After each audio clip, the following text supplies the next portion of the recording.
Welcome to Beat Diabetes. I'm Dennis Pollock, and today we're going to continue to look at Dr. Benjamin Bikman's How Not to Get Sick. And he's all about metabolic syndrome and having too much insulin and glucose in your system. Our bodies were made amazingly well by our Creator, and one thing they're not supposed to be is full of insulin or full of glucose.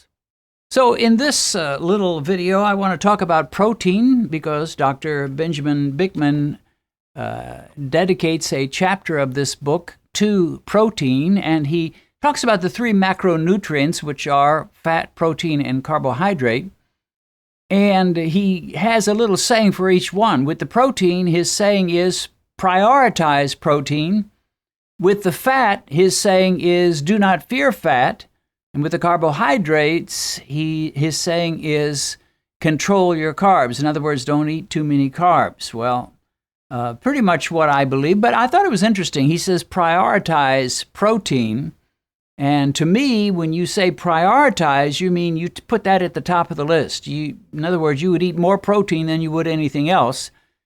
That surprised me a little bit because most of the keto folks and the keto doctors and nutritionists will always encourage you to eat more fat than protein.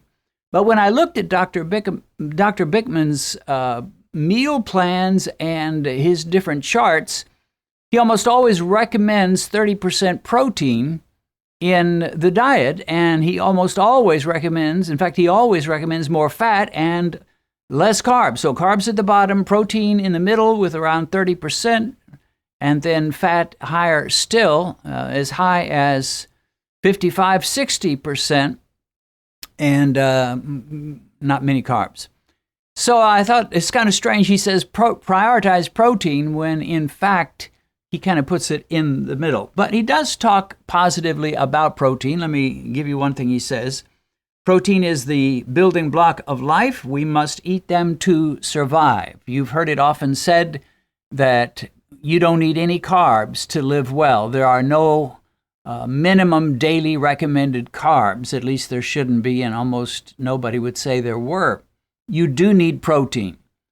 He goes on to say, when the human body lacks protein, bad things happen: muscle and bone wasting, anemia, and on the extreme end, stunted growth, liver failure, and more. And he says most of us don't eat enough protein. Well, there was a time when I think people did eat enough protein, but we have had such a tremendous fear of fat and saturated fat that protein kind of went by the way as well. So people are just saying, I don't want fat, and therefore I probably ought not to eat much protein because protein often comes with fat, and therefore I'll make carbohydrates the base of my diet. It'll be carbs, carbs, and more carbs. The research does not bear that out, that this is the ideal diet by any means. So again, he recommends about 30%. He says the idea that an insulin-smart diet needs to be low in protein is simply incorrect.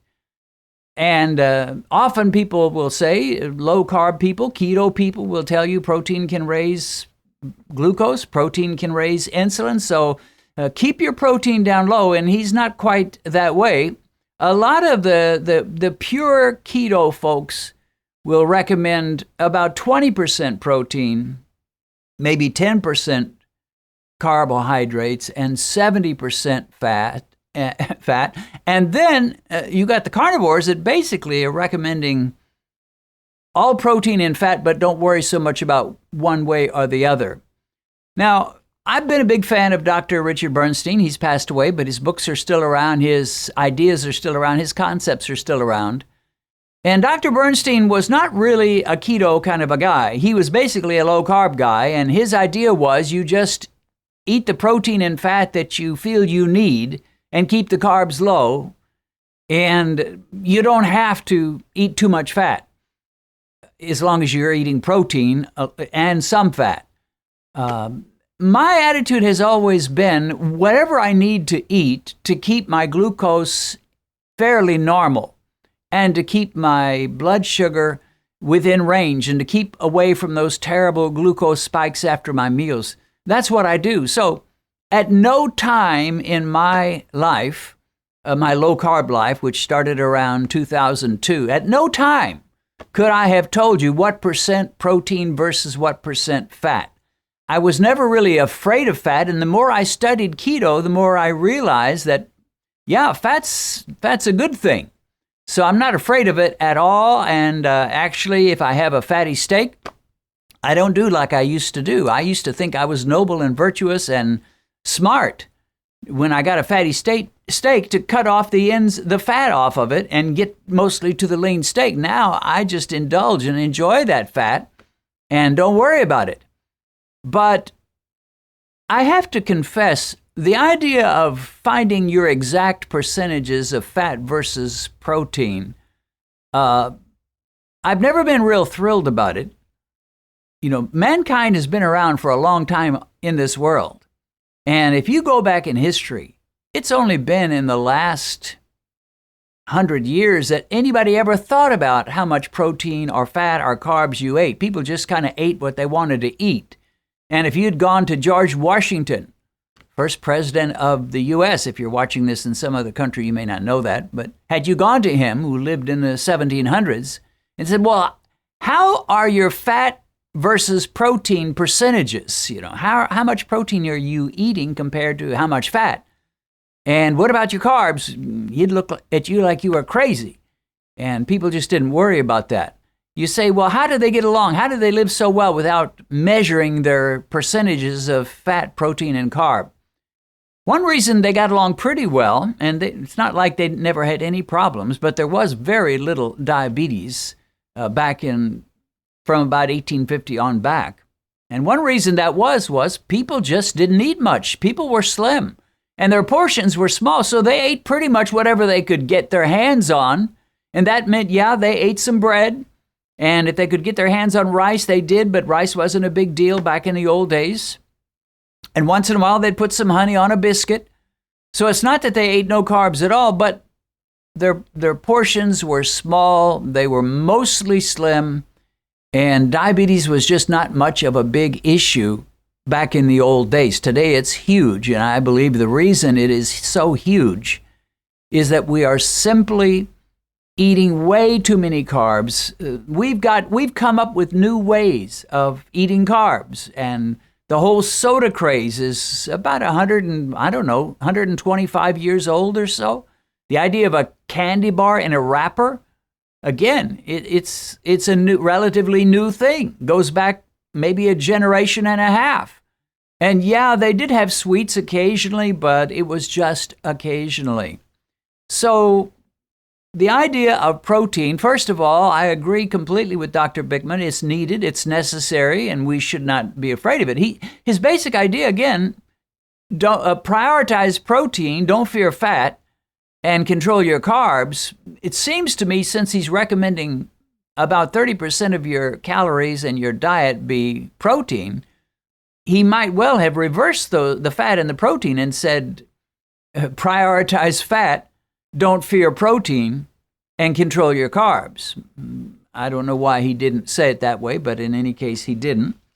And in his chapter on protein, he does talk about where protein normally comes from, and that is from animal products, from meat, from eggs, cheese, butter.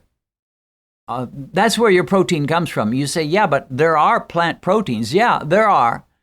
And in some cases, they're healthy and they're natural. And in some cases, they've been manipulated a bit.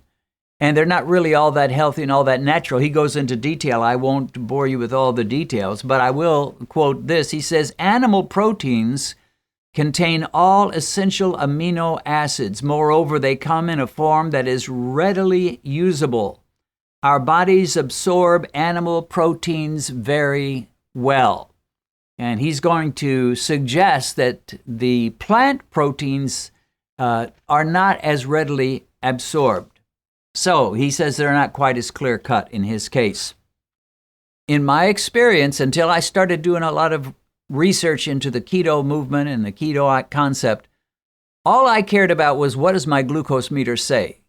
And when the glucose meter said you went from 100 before your meal to 120 after your meal, I was satisfied. I never said, okay, I wonder how much protein versus fat that is. My personal feeling is, and this is just instinctive, so you can take it for what it's worth, but my personal feeling is that will work for most people. Now, if you've got a special condition, for example, there are certain conditions where it's probably not too good to eat too much protein, but for normal people that don't have those particular conditions, I would just say eat protein and fat and limit your carbs. I've never said don't eat any carbs. I have said limit those carbs. Basically get back to the way people ate years and years ago. In addition to Beat Diabetes, Benedict and I do have another YouTube channel and another type of ministry. I'm referring to our Bible teaching channel, which goes by my name, Dennis Pollock. While you can only see Benedict with me on Beat Diabetes occasionally, you can see us study the Bible together at our dining room table every Thursday. With all that we're doing, producing hundreds of videos and podcasts, sponsoring African missions, helping diabetics reverse their diabetes, giving food to African widows, and sponsoring free medical clinics in Nigeria and Kenya, we need your help. Please consider making regular contributions to Spirit of Grace Ministries.